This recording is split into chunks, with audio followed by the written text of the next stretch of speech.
We got another box of circulated nickels. What will we find today? Will it be buffalo nickels? We find those sometimes. Will it be Jefferson nickels? We just need a few more to complete this album. Will it be the wartime nickels that we need? Will we find proof nickels? Or inevitably, will we find Canadian nickels? Only one way to find out, and that's to keep watching. Stay tuned.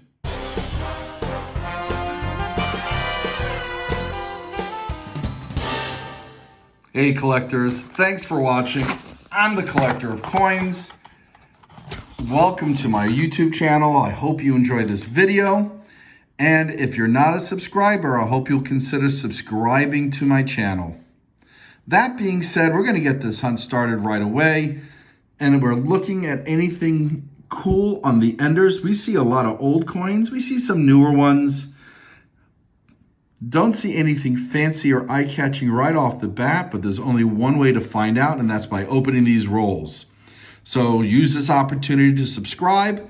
I'll crack into this one, and as soon as there's anything cool to look at, I'll bring you in. As a reminder, we're looking for any nickel minted before 1958, as well as the ones that I highlighted specifically in the intro. This one's got a little bit of Ring of Death on it, but let's see what's inside. Hey collectors, we got the first find of the hunt coming out of roll 2, 1948 out of Philadelphia. Hey collectors, roll 4 had 2 finds. 1946, this one is from Philadelphia, not in bad shape, and a 1954 from Denver.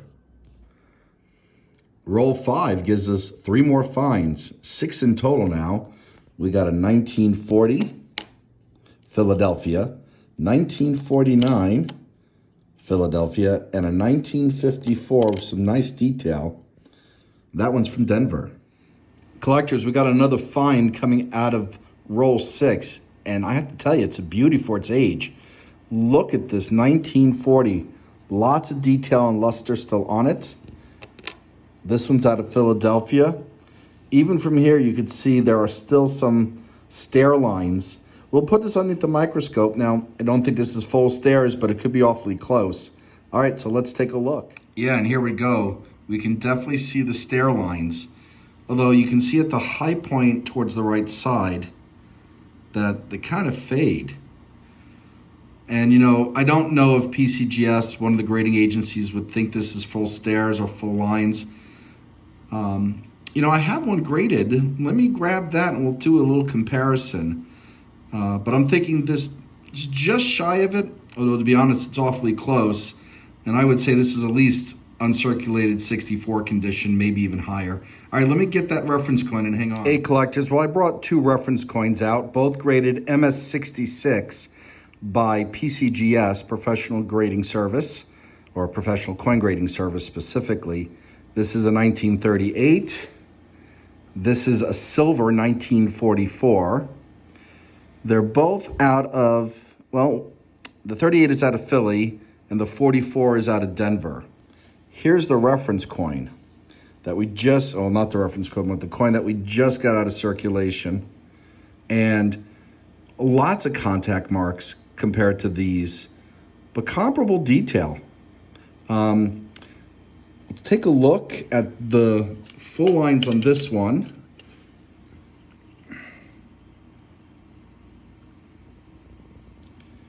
And as you can see them, but I'm thinking very comparable to what we just pulled out of circulation. A bit cleaner here. Let's look at the silver from 1944 as another comparison. Okay, so here is the silver. You see the D over Monticello. And you can see the full stairs as well. A little bit of damage over there for something that got graded MS66, but I'm not complaining. And then if we go back to the coin we just pulled out of circulation, and we'll have to focus. And the focusing is due to the fact that they're just different heights away from the magnifying glass. Wow, I have to tell you, awfully close. I think the lump right here might detract from it. Very close to full stairs. This is a great coin. See some damage on the T. Definitely not MS66 at all. Probably more like maybe 63, 64. Probably won't get the full stairs designation, but just a really nice coin to pull out of a circulated roll. All right, lots more rolls to look at. All right, collectors, we just got roll, what is this, 6? 7. Roll 7 out of the wrapper, and we got some that looks like it could be a silver Wartime nickel. Now, we just need a 1943 Denver and a 44 San Francisco. Ooh, and we have a silver Wartime nickel.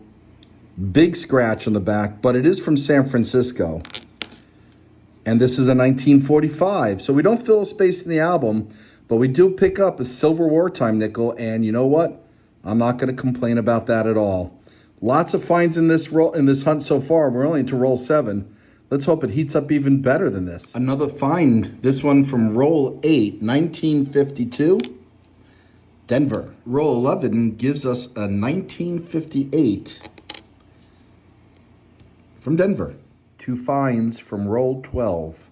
Inevitably, we will come across a Canadian nickel, and here's one from 1989, and we have a 1954 out of Denver. Collectors, 2 more finds. This one out of roll 13, 1946, Denver. And look at this beautiful 1959 out of Philadelphia. That's a gorgeous coin. And of course, we're going to look at the end of this hunt for any coins that upgrade those that I already have. And I'm thinking we got a few already. And we just finished roll 13. And it continues with 2 more finds. Roll 14, 1947 out of Philadelphia. Pretty toasty 1951 out of who knows where. I'm going to have to see if we can get a mint mark out of that dirt. All right, well, we got the gunk off, and it turns out it's from Philadelphia. 1951 from Philly. And we're going to keep going to the next roll. Hey, collectors, well, we just opened up roll 16, and I fanned it out. And there we have a 1955. Okay, what's so special about it? Well, if it is from Philadelphia, it's a semi-key date with 8 million minted. And if it's from Denver, well, it's just a regular nickel. But it is a find for the hunt. Let's see what we have. Not surprising, Denver, but that was fun for a moment. All right, I'll go through the rest of this roll and bring you in if there's anything else. Stay tuned. And, collectors, before I continue going through this roll, I wanted to mention that I have a cool t-shirt that if you're a coin collector, do coin roll hunts, go to coin shows, or participate in coin clubs that you might like, take a look at the link above and in the description, and maybe you'll order one to support my channel. Okay, we'll keep digging through this. The finds keep coming in, collectors. Roll 17 gives us 2 more. 1947 Philadelphia, 1957 out of Denver. Very strange that in the very next roll, 2 more finds that are also a decade apart. Last roll, 4757. This roll, 1949 out of Denver, and 1959 also out of Denver. What's up with that? Roll 23 gets us another find in the 50s. 1952, Philadelphia. Roll 26 had twins, both from 1941. Philadelphia and Philadelphia. It's been a while, but we're into roll 32, and we got 2 more finds from the 50s. 1953, Philadelphia.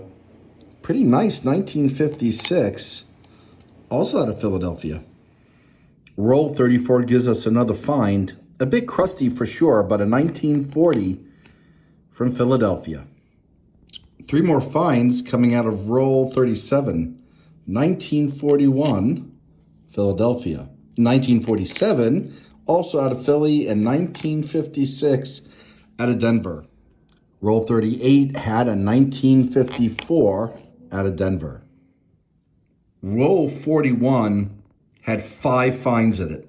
Probably the best roll I've ever encountered, not including rolls that have Buffalo nickels or silver wartime nickels, but we did get a 1946 Philadelphia, a 51 Philly, 52 Philly, but the streak is broken with 2 1958s from Denver. And we have 2 more finds coming out of roll 43. In fact, the oldest find of the hunt, 1939. Philadelphia, not a key date, but we will check for the double die reverse in a moment. And we got a 1942 out of Philadelphia. Let me grab the microscope. Here's the reverse of that 1939. And we're looking for the doubling in Monticello, which we don't see. And we don't see it in 5 cents. Now, I did find the double die variety in a previous hunt. I'll put a link up top so you guys can check out that video so you can see what it looks like. Meanwhile, we'll get back to the hunt. Roll 44 has a 1940 in pretty nice shape out of Philadelphia. And it's looking like, maybe with the exception of this spot right here, looking like pretty full stairs to me. Nice coin. Well, collectors, we're going through roll 45, and I missed it when I fanned it out because this has been polished, and sure enough, probably turned into jewelry with the hole in it. 1920, we have a date, surprisingly enough. Cool buffalo, very polished, damaged with a hole, but I just love coming across these in circulation. That's a cool find. Probably worth something to someone. Certainly for sentimental value, it's a keeper for me. Well, we just fanned out roll 47. And back here, I see a 55 and a 57. I'm hoping this one is from Philadelphia, 1955, because that would be a semi-key date. Nope, Denver. I think that's the second one of the hunt. We got a 1957 Philadelphia. We'll put those aside, and I'll put you back in if there are other goodies in here. Second to the last roll of the box, 49. Thought it was a weird discolored coin, and it's our second buffalo of the hunt. Wow. Okay, we got some damage down there. You can make out the horn still. Kind of amazing. Yep, 1937.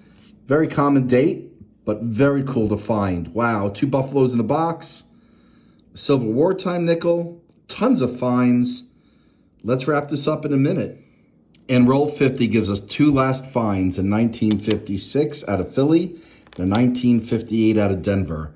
Well, if you made it this long or this far into my video, congratulations, we got through the whole box, but that's not all. We're gonna do a recap to go over the highlights, and then we're gonna check to see if anything fills any album spaces or upgrades any coins in the album.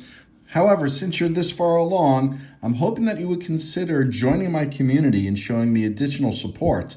There are members-only videos if you join the community, priority on comments, a free sticker, and other perks. Alrighty, we'll get this wrapped up in a moment. I'll bring you back in. I should say after I tidy up this mess. All right, the recap first. Here are the highlights down here. A 1939, that's the oldest Jefferson. 2 buffalo nickels, 1 damaged with a hole in it, but highly polished, but still readable date, 1920. 1937, we have a wartime nickel. 1945, San Francisco. And then we have 2 1940s that are in uncirculated condition, a 1956, and then this amazing 1959. On top of that, we have 21 more from the 50s and 15 more from the 40s. All right, that was a mouthful. We're gonna check the albums in a minute. I'll bring you in and we'll close this out. Well, collectors, we didn't get any of the 6 remaining coins that I need to complete this album, but we did get a few condition upgrades. The 1940 that we pulled out of the hunt, actually both of them was better than the one in my album, so we'll swap one of those out. And then this 1956 is in better condition than this one, which has a bit of a scratch. And this 1959 is a bit nice in this one, and this is a really nice one that's already in there. So we'll swap those out, and then we'll look at the other album that I started last year to see if we do any fills or upgrades as well. Well, collectors, that's a wrap. As always, thanks for watching and happy collecting.